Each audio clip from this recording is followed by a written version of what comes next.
किंवा मग त्यांना कुठला असा अभय होतं त्याच्या शिवीगाळामधून तिथं मारहाण झाली, थापड झाली आणि त्याचा व्हिडिओ शूट झाला. हे आम्हाला समजून त्याचा एक व्हिडिओ शूट झाला आणि तो व्हिडिओ व्हायरल झाला. तुम्ही लक्षात घ्या, हे अपहरण कुठं झाडी झुडपात झालेलं नाही, हो. हे डोंगर दऱ्यात झालं नाही, हे एकदम हायवेवर प्रचंड रहदारी असणाऱ्या ते रात्री झालेलं नाही, ते दिवसा झालेलं आहे. कायदा आणि कायद्याचं जे काही प्रेशर असतो, जी जरब असते ती इथल्या लोकांना राहिलेली नाही. संतोष देशमुख तुम्हाला माहितीये कोण सरपंच आहे? अत्यंत लोकप्रिय एक व्यक्ती, 3 टर्म सरपंच होते, याचा अर्थ ती खूप चांगलं काम करते.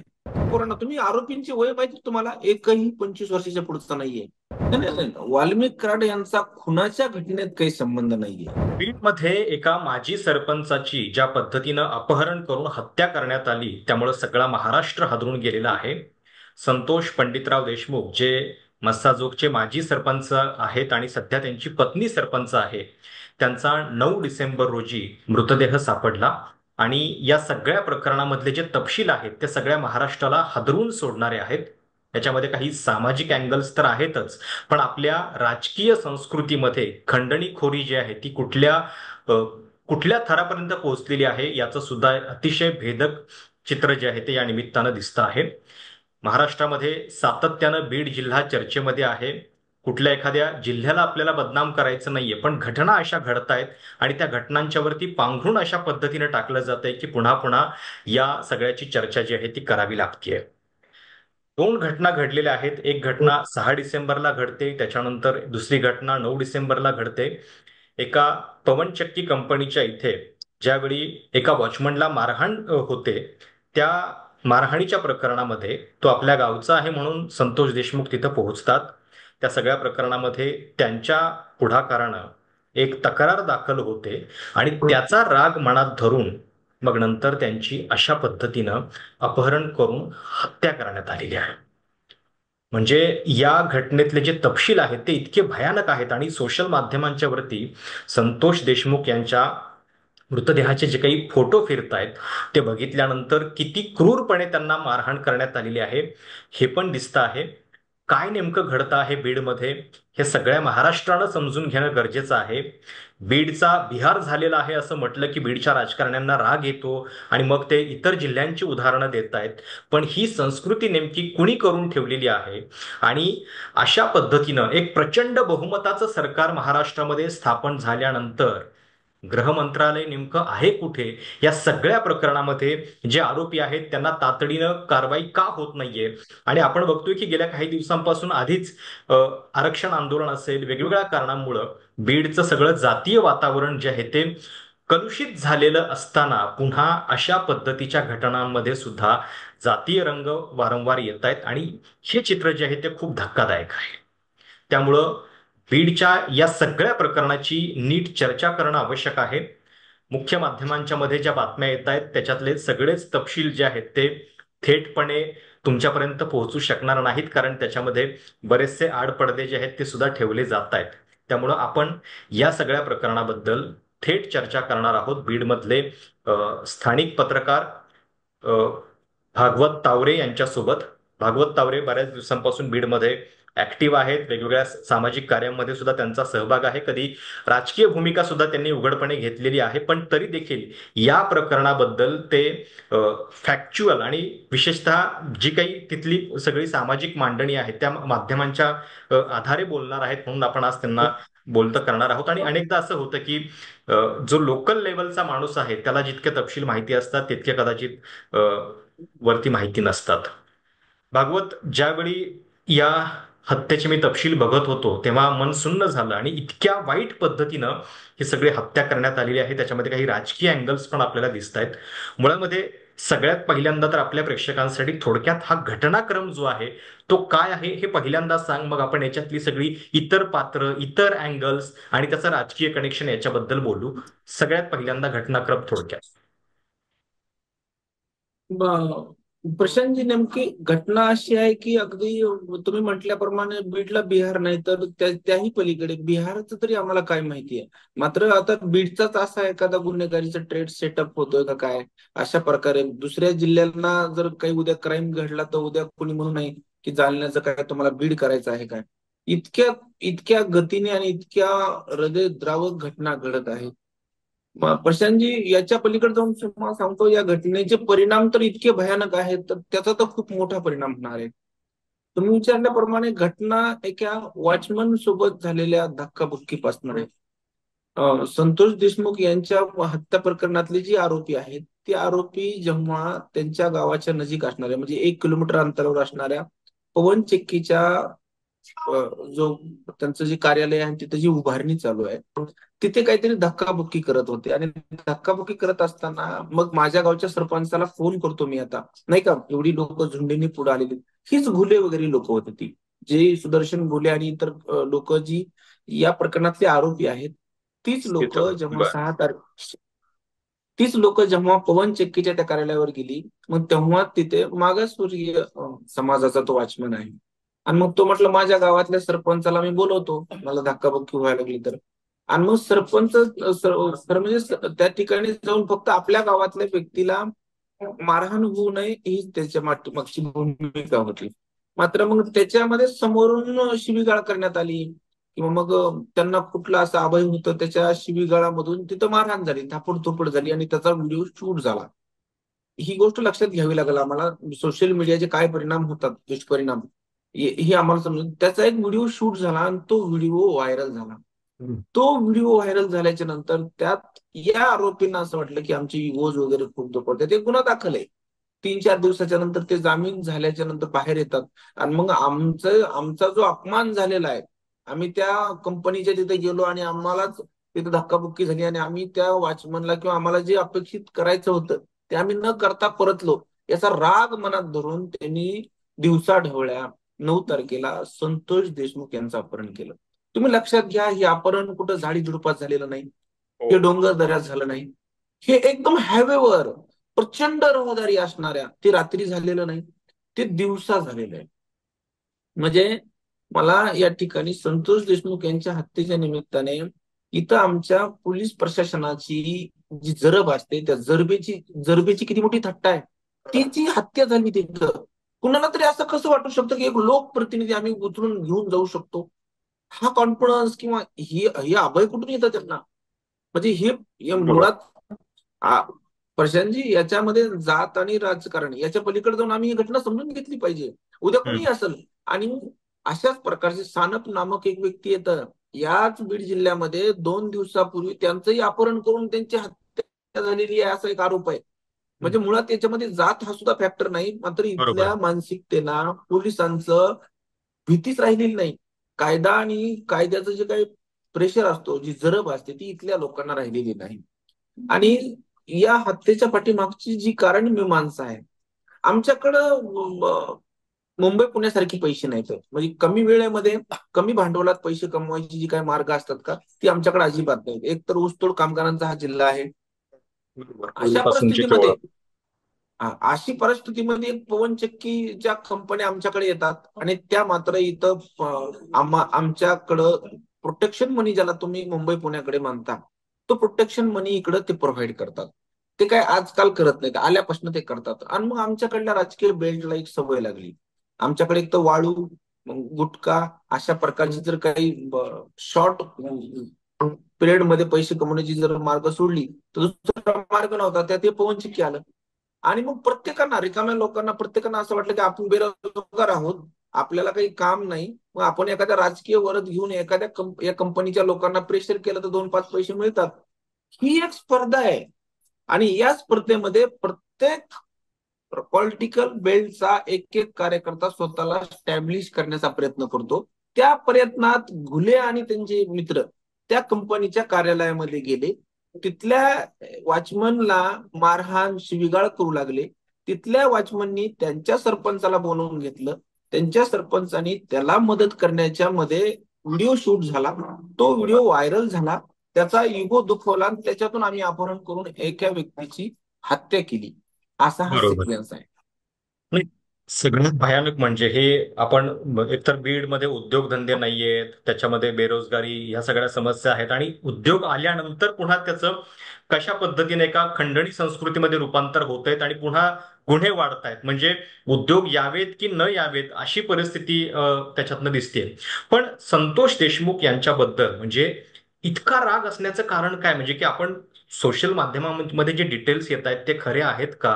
आणि त्याच्याबद्दल जे बोललं जाते बीडमध्ये ते नेमकं काय आहे? त्या मृतदेहाची विटंबना झाली? संतोष देशमुख तुम्हाला माहितीये कोण सरपंच आहे? अत्यंत लोकप्रिय एक व्यक्ती, 3 टर्म सरपंच होते, याचा अर्थ ती खूप चांगलं काम करते. काल 15 सरपंचांनी राजीनामे दिले का? तर आम्हाला मदत करणारा सरपंच होता, तो प्रतिनिधिक स्वरूप आहे, ते त्यांच्या भावना एक्सप्रेस करणारे ते राजीनामे आहेत. त्यांचं असं म्हणणं आहे की अत्यंत चांगलं काम करणारा सरपंच, लोकांची सेवा करणारा, दवाखान्यामध्ये कधीही उपलब्ध असणारा आणि आजही स्वतःचं घर नसणारा. मग हम्म. त्याच्याबद्दलची त्याच्या हत्येच्या नंतर त्याच्या व्यक्तिमत्वाचे आणि त्याच्या कार्यपद्धतीचं जी काय उदात्तीकरण आणि जी काही माहिती आली ना बाहेर, ती त्याच्यानंतर तर परत त्याच्या हत्येबद्दल चीड निर्माण होते, की अगदी सर्वसामान्य. आणि मुळात तुम्हाला एक सांगू, राजकीय दृष्टीने त्यांना त्या हत्येमागे काही बघितलं जातं, पण मुळात ते विधानसभेमध्ये खूप सक्रिय भारतीय जनता पार्टीच्या उमेदवाराच्या पाठीशी राहिलेले आहे. म्हणून त्याला त्याच्या पाठीमागे राजकीय दृष्टीने सुद्धा कोणी पाहण्याचं काही कारण नाही. मुळात अत्यंत चांगला माणूस आणि केवळ कुणाला तरी त्याची एक क्रिया आवडली नाही त्या वाचमनला संरक्षण देण्याची, म्हणून आमची समाजात इज्जत गेली, नाही का? आम्हाला लोक काय म्हणतील याच्यामध्ये, याच्या रागातून आपण एखाद्याची हत्या करण्याची सुद्धा एक वेगळी पद्धत लोक समोर आणतो. तुम्ही त्याचं जर शरीर बघितलं ना, म्हणजे त्या फोटो बघून, कालच्या हो. एका फोटोने जो जिल्हा बंद झाला ना, अत्यंत उत्स्फूर्त जिल्हा बंद होता. हम्म, हम्म. त्याच्यामध्ये कुणाबद्दलचा द्वेष नव्हता, मात्र चीड होती की एका व्यक्तीला इतक्या टोकाला जाऊन मारण्याचं काय कारण आहे? हत्या ही बरोबर. कुठल्या प्रति, म्हणजे आमच्याकडल्या उतावळी पोरांना, तुम्ही आरोपींची वय माहिती तुम्हाला, एकही 25 वर्षाच्या पुढचा नाहीये. ही तरणी पोरं सोशल मीडियावर व्यक्त होणारी, सोशल मीडियावर कुठल्या तरी एका मतापर्यंत पोहोचलेली पोरं आहे ती. हम्म, तुम्ही ह्या हम्म. चार सगळ्या पोरांची जी वय आहेत ना, ती 25च्या आतमधली आहेत. म्हणून ही हत्या आहे ना, ही केवळ हत्या नाहीये. हा हा एक असा आरंभ आहे, याच्यामधून एक अशी समाज व्यवस्था पुढे येत आहे की ज्याच्यामधली पोरं इतकी उतावळी आहेत, इतकी शीघ्रकोपी आहेत, इतकी शॉर्ट टेम्पर्ड आहेत. आणि ती शॉर्ट टेम्पर्ड इथपर्यंत आहेत की आमच्याकडे तर परत जुना राग आला तर आम्ही शिवी द्यायचो एखाद्याला, फार तर फार एखादी चापट मारू. पण आमच्या बरोबर. रागाचं निरूपण एखाद्या हत्येशिवाय होणार नसेल तर हा काय प्रकार आहे? म्हणजे मी बरोबर. केवळ एक हत्येबद्दल बोलत नाही. माझ्या जिल्ह्यामध्ये ही या 2 हत्या झाल्या अगदी 8 दिवसामध्ये. काल रात्री बीड शहरामध्ये एक गोळीबार झाला. परवा परळीमध्ये एक अपहरण झालं. म्हणजे ही गोष्ट आम्हाला समजून घ्यावं लागेल की क्राईम रेशो वाढतो का? हा कॉन्फिडन्स कुठून यायला लागलाय? बरोबर. हा हम्म. हा गृह मंत्रालय आणि कायदा सुव्यवस्थेचा सुद्धा प्रश्न आहे. तो कुठल्या एका व्यक्तीला टार्गेट करून सुटणार नाहीये. ती पूर्ण व्यवस्था यासाठी जबाबदार आहे. या प्रकरणामध्ये आपण नंतर जे राजकारण बघतोय, म्हणजे धनंजय मुंडेंना जेव्हा या सगळ्याबद्दल प्रश्न विचारण्यात आला तेव्हा त्यांनी असं इतर जिल्ह्यांची उदाहरणं दिली आणि बीडचा बिहार म्हटलं की त्यांना लगेच त्यांचं मन दुखावलं. काय नेमकं म्हणजे या 9 डिसेंबरच्या घटनेनंतर आतापर्यंत राजकीय दृष्ट्या जे घडलेलं आहे ते नेमकं काय आहे आणि त्याचा अर्थ काय? म्हणजे त्यांची ती प्रतिक्रिया तसं पाहिलं तर खूप दुर्दैवी आहे. मात्र मला नाही असं वाटत की धनंजय मुंडे यांचं मत असं काय असेल. त्या खुनाच्या अनुषंगाने धनंजय मुंडे यांची राजकीय कारकीर्द इतकी टार्गेट करण्यात आली. त्याच्यामध्ये दुसरा एक गुन्हा दाखल झाला जो की खुनाच्या गुन्ह्याचा आणि त्या गुन्ह्याचा काही संबंध नाही. तो झाला वाल्मिक कराड यांच्यावरती. वाल्मिक कराड म्हणजे आमच्याकडे प्रति धनंजय मुंडे म्हणून पाहितले जातात. ते त्या धनंजय मुंडे अनुषंगाने हे असे कॅरेक्टर पाहितली जातात. तयार झालेले आहेत. हो, म्हणजे त्यांची जबाबदारी पार पाडताना ते त्यांचे खूप मोठे सहयोगी सिद्ध झालेले आहेत, म्हणून त्यांच्याकडे तसं बघण्याचा दृष्टिकोन आहे. जर कोणाचा फोन नाही लागला धनंजय मुंडेंना, तर तो फोन वाल्मिक कराड यांना जाणार आणि वाल्मिक कराड त्यांना हवी ती मदत करणार अशा प्रकारे. आणि केवळ तसंच नाही, अगदी आरोग्याच्या पातळीवर मदत कुठल्याही दृष्टीने. हो, परळीचे नगराध्यक्ष राहिले तर आता गटनेते आहेत वर्तमान नगर परिषदेचे. ओके. आणि हा, आणि वाल्मिक कराड यांच्या गुन्हा दाखल झाल्याच्या नंतर प्रचंड त्याच्यावरून राजकारण तापलं गेलं आणि मग थेट धनंजय मुंडे यांच्या मिनिस्ट्री आणि मिनिस्ट्रीच्या नंतर पालकमंत्रीपद. आणि मुळात तुम्हाला सांगू, ही गोष्ट समजून घेण्यासारखी आहे की त्यांचा इरिटेशन जो आहे धनंजय मुंडे यांचा, तो त्यांच्या केवळ विरोधी पक्षाकडून झालेला नाही. त्यांच्या राजकारणातल्या त्यांच्या पक्षातल्या उमेदवार आमदारांनी सुद्धा धनंजय मुंडे या निमित्ताने कुठं कोंडीत अडकतायत का याची संधी घेतलेली आहे. आणि म्हणून मला असं वाटतं धनंजय मुंडे त्या दिवशी इरिटेट झाले असतील. मुळात पण त्याच्यानंतर नाही नाही, त्यांनी एक त्याच्या निवेदन आधी दिलं. वाल्मिक कराड यांचा या घटनेशी संबंध नेमका कसा आणि कुठे येतो, काय ज्या पद्धतीनं सगळ्या घटना होत आहेत त्याच्यामध्ये म्हणजे गोष्टी तर खूप चर्चिल्या जात आहेत, पण या घटनेमध्ये त्यांचा संबंध नेमका कसा आलेला आहे? नाही नाही नाही. वाल्मिक कराड यांचा खुनाच्या घटनेत काही संबंध नाहीये. हम्म. तशा प्रकारचा कुठलाही उल्लेख उल्लेख फिर्यादीमध्ये केलेला नाही. आणि एफ-आय-आर मध्ये सुद्धा तसा कुठला उल्लेख नाही. वाल्मिक कराड यांचं नाव त्याच कंपनीच्या एका अधिकाऱ्याने दिलेल्या फिर्यादीच्या अनुषंगाने खंडणी मागण्याच्या गुन्हे एफ-आय-आर मध्ये आलं. आणि मग कंपनीच्या तीच ज्या कंपनी, हा, जी हा, अवादा नावाची तीच कंपनी कंपनी आहे त्याच कंपनीच्या मध्ये खंडणीबद्दलचा गुन्हा आहे. तो किती तारखेला आहे. दाखल झाला? तो मला वाटतं, एकच मिनिट, मला एक सेकंद द्या फक्त. म्हणजे या एकच सेकंद. घटनेच्या आधी? हा, नाही नाही नाही, खुनाचा गुन्हा झाल्याच्या नंतर झाला. बर. पण ओके. त्या त्या एफ आय हा पण त्या एफ-आय-आरचं इंटेन्शन कुठल्या मर्डर मिस्ट्रीशी नाहीये. फक्त त्याचा टाइम बरोबर, म्हणजे टाइम तोच आला. आता मुळात याच्या पाठीमागं कुणीतरी याच वेळेला का केलं. मुळात वाल्मिक कराड हे काय त्या कंपन्यांना काय परिचित नव्हते का? ते पूर्ववत परिचित आहेत. म्हणजे आम्हाला कंपनीला वाल्मिक कराड माहित नाहीत का? माहित आहेत. ते कालच माहित झालेत का? आ- असं नाही. याचा अर्थ ते जे कोणी प्रमुख आरोपी होते त्यांना अभय देणारी एक कुठली राजकीय व्यवस्था बीडमध्ये आहे आणि त्याचा राग लोकांच्या मनामध्ये आहे, त्याच्याबद्दलच्या रिॲक्शन लोकांच्या मनामध्ये उमटतायत, त्यामुळे ही कारवाई झालेली आहे का, काय नेमकं म्हणायचं? मुळात आता बीड जिल्ह्यामध्ये जशी चर्चा आहे की वाल्मिक कराड यांच्यावर गुन्हा दाखल कशामुळे झाला, तर मुळात लोकांना एकदम त्या मर्डर मिस्ट्रीशी आणि वाल्मिक कराडशी असा थेट थेट संदर्भ देऊन एक वातावरण, एक क्लायमेट इकडे बीडमध्ये तयार झालेलं आहे. आणि त्याच्यानंतर जी चर्चा इथल्या समाज माध्यमामध्ये किंवा मीडियामधून समोर येत आहे की वाल्मिक कराड आणि या मर्डरचा मास्टर माइंड, अशा प्रकारचा जे काही जोडण्याचा, तो तसा अतार्किक आहे.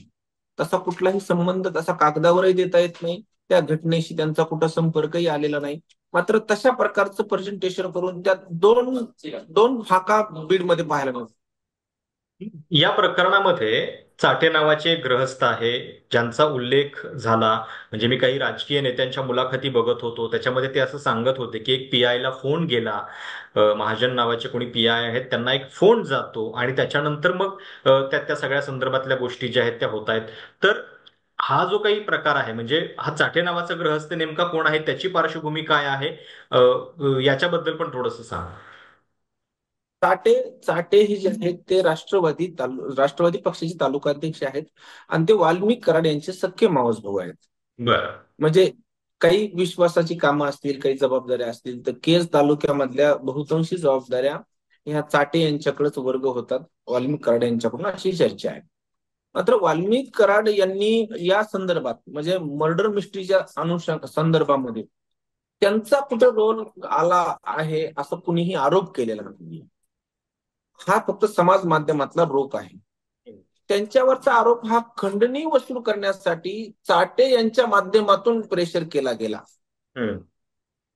जो फिर्यादी काय म्हणतोय, किंवा मला चाटे यांच्या फोनवरून वाल्मिक कराड यांचा प्रेशर होता की ते जसं म्हणतात तसं करा, नाही का, अशा प्रकारची ती फिर्याद आहे. असं असं चाटे इकडं कसे येतं या मर्डर मिस्ट्रीमध्ये. मयत संतोष देशमुख यांचे जे भाऊ आहेत धनंजय, त्यांनी याच चाटेंना संपर्क केला की माझ्या भावाला उचलून नेलेला आहे, त्यांना सोडा. बरं. आणि चाटे यांची सुद्धा जी काही भूमिका समोर आलेली आहे, म्हणजे लोकांमध्ये चर्चेत आहे ती, किंवा त्यांनी पुढे फोन केला की अरे त्याला कशाला उचलून वगैरे नेलं, ते परत देऊन टाका त्यांना, जर तुम्ही हम्म. त्यांना उचलून नेलं असेल. हम्म. मात्र या प्रक्रियेमध्ये एक गोष्ट समोरून आरोपींनी सांगितली नाही की मारहाण नाही झालेली, त्यांनी त्या संतोषचा खून केलेला आहे. केला. आणि मग हम्म. हो हो आम्ही 10 मिनिटांमध्ये नेऊन सोडतो, नाही का, ठीक आहे. मग तशा प्रकारे चाटेने सुद्धा परत सांगितलेलं आहे की हो 10 मिनिटात ते येईल.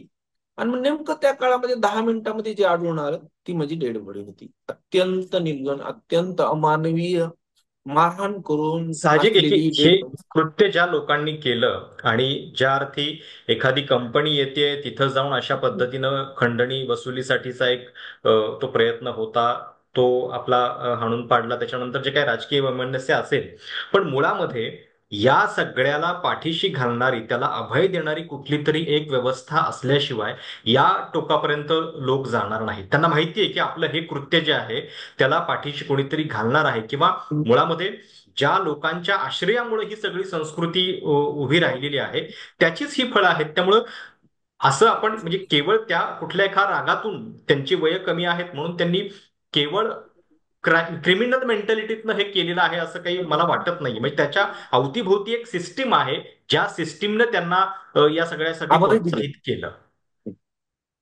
दोन गोष्टी येतात, एक अभय देणे आणि दुसरं जरब नसणे. हम्म. ह्या दोन्हीचा अर्थ एकच होतो, पण ह्याचे दोन टोक वेगवेगळी. जरब असली पाहिजे, त्याला रिस्पॉन्सिबल पोलीस प्रशासन आहे. अभय देण्याची प्रक्रिया राजकीय नेत्यांकडून होते. मात्र राजकीय नेता कोणाला खून करा असं म्हणू शकत नाही. म्हणजे ही खूप जबाबदारीने मी म्हणतोय की कुठलीही राजकीय व्यक्ती आपल्या कार्यकर्त्याला, आपल्याला निवडणुकीत मदत करणाऱ्या यंत्रणेला आम्ही तुझ्या पाठीशी आहोत असं जेव्हा म्हणते का, तर ती असं बरोबर. म्हणत नाही तू खून कर आम्ही तुझ्या पाठीशी आहोत. हम्म. आता आता जर आता हे भुले आणि ही लोक जर एखाद्या पक्षाशी, एखाद्या नेत्याशी संबंधित असतील, तर आम्ही असंही म्हणू शकत नाही की नेता म्हणला त्यांना जा तुम्ही खून करा. हा, तुम्ही म्हटलेली ही गोष्ट खूप योग्य आहे. ती अशी आहे की आम्हाला भीतीच राहिली नाही की आमच्या पाठीमागे नेता आहे ना, तर मग आम्ही काही करू शकतो. बरोबर. नेता म्हणत नाही खून करा, पण मला बरोबर. कसं वाटतं ना मला कार्यकर्ता वाटतंय. म्हणून, बरोबर. अरे माझी माझी इज्जत घालतो का आणि तुला बघतोच आता. बरोबर. ही जी कंपनी आहे, अवादा नावाची कंपनी, तर ती म्हणजे नेमकी कधी आली आहे तिथे, आणि बीडमध्ये सगळ्याच उद्योगांच्या बाबतीत हे कल्चर डेव्हलप झालेलं आहे का? काय नेमकी तिथली स्थिती आहे? अशाच पद्धतीनं खंडणीखोरी आणि त्याच्यातनं गुन्हे होत आहेत? माझ्याकडं माझे एक तर माझा जिल्हा ऊसतोड कामगारांचा आहे. काही उद्योग यायचा तर माझ्याकडे रस्ते नाही, रेल्वे नाही, पाणी नाही. कुठल्या उद्योगाने काय यावं? मग आमच्याकडे फक्त जे डोंगर बालाघाटचा पट्टा आहे, अगदी जामखेड पासून तर अगदी परळीपर्यंत, हा एक जवळपास 160-70 किलोमीटरचा जो डोंगराचा पट्टा आहे, ज्याला बालाघाटच्या रांगा आपण म्हणतो. तिथे पवन चक्कीला पोषक असा क्लायमेट आहे. म्हणून या कंपन्या 10 वर्षापूर्वी आमच्याकडे आल्या आणि त्या आता प्रचंड वाढत गेल्या. अगदी सगळा बालाघाट पवन चक्क्याने भरलेला दिसतो. मग ही जी कंपनी आहे किंवा यासारख्या इतर कंपन्या ज्या आहेत, ते इथं आल्याच्या नंतर शेतकरी किंवा किंवा एखादा गाव, त्यांच्याकडे ज्या रिकाम्या जागा आहेत त्या जागा भाडे तत्वावर मागतात.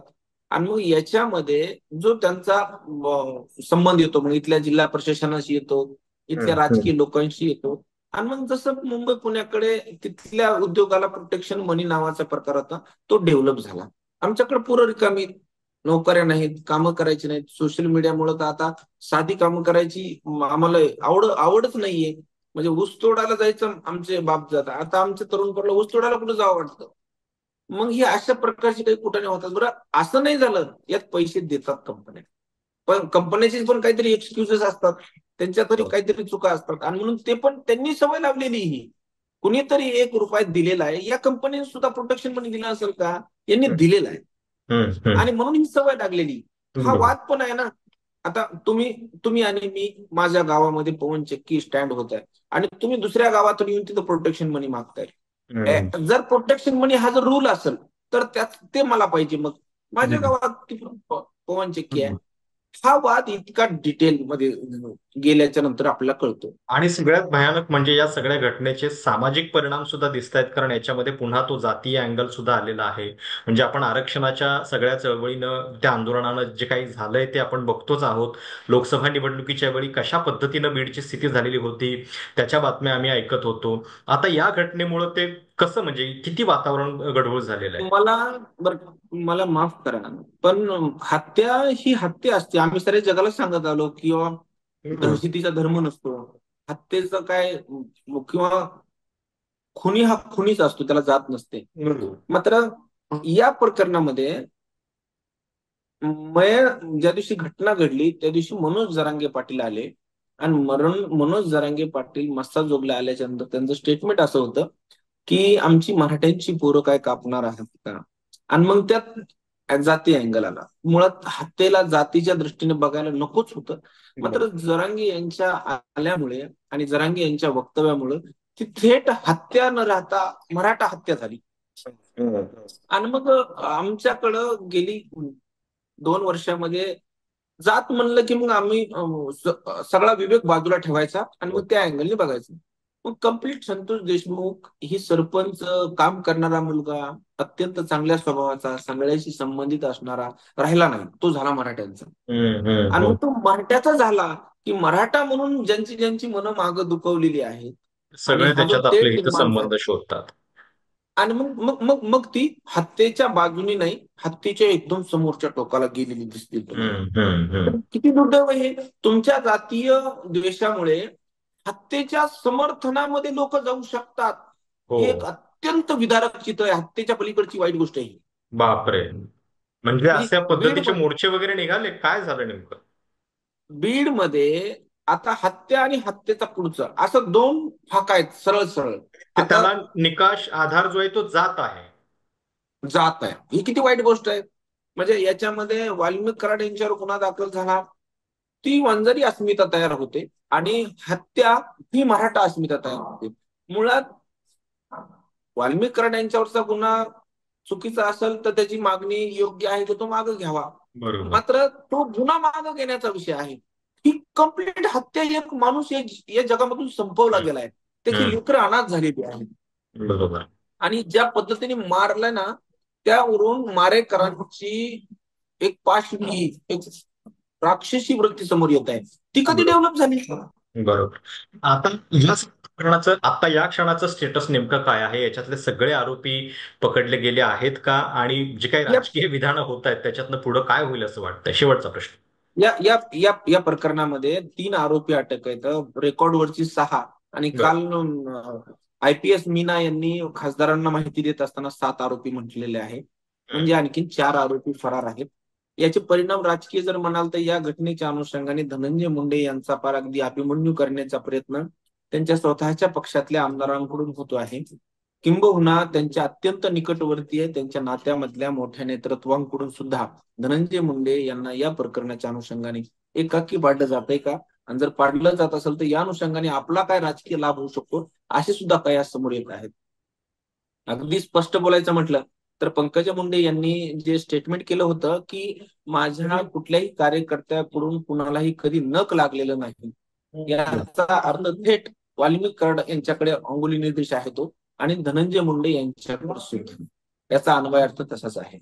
प्रकाश सोळुंके यांनी या प्रकरणामध्ये संतोष देशमुख यांच्या कुटुंबियांना 10 लाख रुपये मदत केली. त्याच्यानंतर त्यांनी सुद्धा या प्रकरणामध्ये जो म्हणजे जो रोग घेतला तो संतापजनक आहे. हत्या म्हणून तो अगदी संयुक्तिक सुद्धा आहे.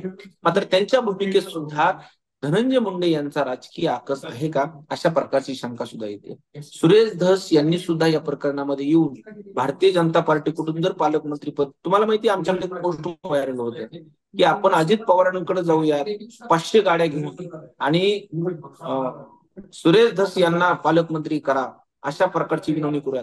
हत्या कुठं राहिली. हत्या हत्या बरोबर. आणि हत्येच्या रागामधून आता 500 गाड्या घेऊन आम्ही पालकमंत्री. धसांना, हे थोडस म्हणजे बरोबर. त्याचं समर्थन करता येत नाही. बरोबर. म्हणजे हे हे भयानक वास्तव आहे महाराष्ट्राच्या एका जिल्ह्यातलं, जिथं एका माजी सरपंचाची अपहरण करून हत्या होते.